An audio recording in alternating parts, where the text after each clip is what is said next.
So our first presentation is from John. And John is an editor and writer who covers healthcare, jobs, and city life for MSN, Monster, and other online media. Before we start, John, can everyone hear me in the back there? You guys can hear? All right, wonderful. Oh, I want to thank JD also for providing the music. He gave us a little lounge, piano bar type music. He'll also come back, if you start throwing money on his piano, he'll come back at the break also and play. So, just 50 cents, $1, it's just something. If that shows up there, he'll play again. All right, so here's John. Thanks. So, suppose you're my kid, and suppose you're some kind of a creative something, you're a writer, designer, you've been working on the inside in some kind of a corporate job for a few years, and you've decided you want to take the leap and go off on your own. There are a few things that you need to know, and since I'm your dad, you're only going to give me another 6 minutes and 15 seconds. Maybe you're doing one of these things. Regardless of what you're doing, what you're going to find is the biggest challenge is finding work to do outside your job while you're still doing your job. That's a really tough thing to do. And of course, you're going to want $9,000 from me to put down a security department on a nifty apartment in San Francisco or New York. But you really should do this in Providence. And you may not see the stratospheric growth that you might in another city, but wait, whose slide is that? Just kidding. What you need to do is launch with clients. Launch your business with clients. Don't just quit your job and start trying to find clients right then. That's not going to work well. They were having lunch with clients. Now, when you start looking for clients, you're going to be so tempted to do this while you're at work. You cannot do that.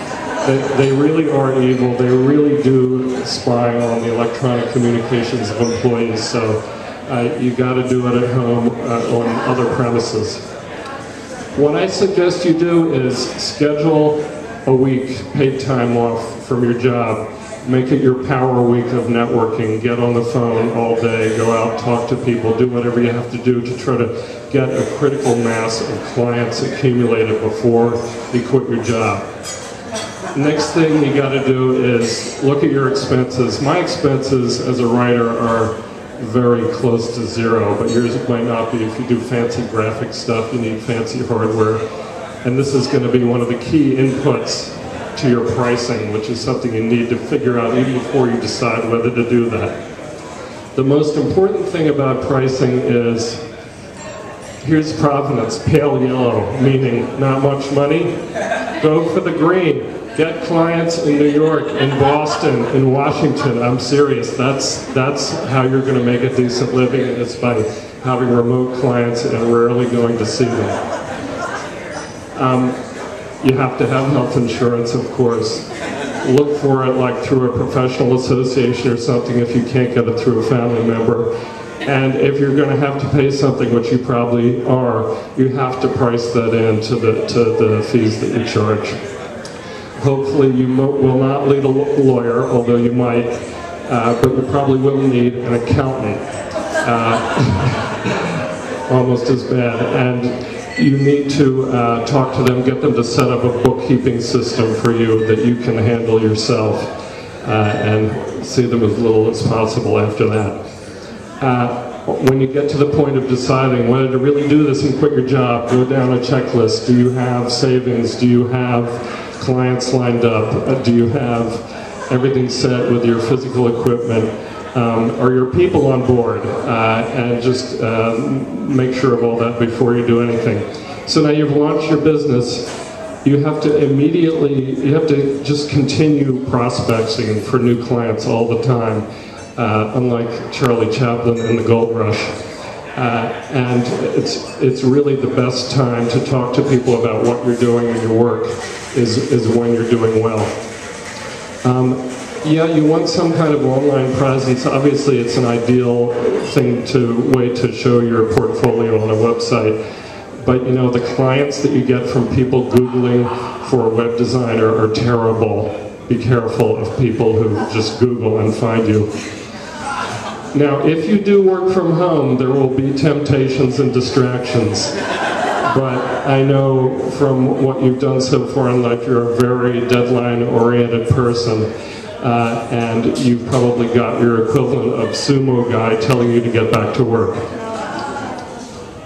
Now, you might be offered and consider taking at some point an on-site gig where you're an independent contractor working on the premises of your client.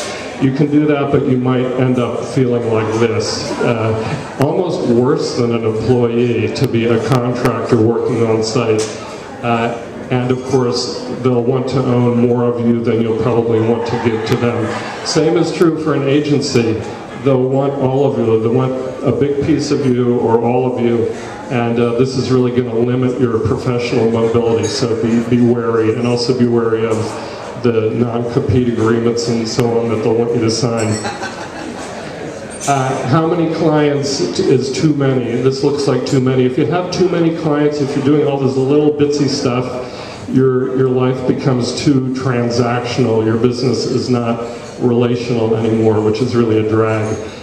If you have too few clients, each of them has too much power over you. It's pretty simple. This is basically how I look at the employee-employer relationship.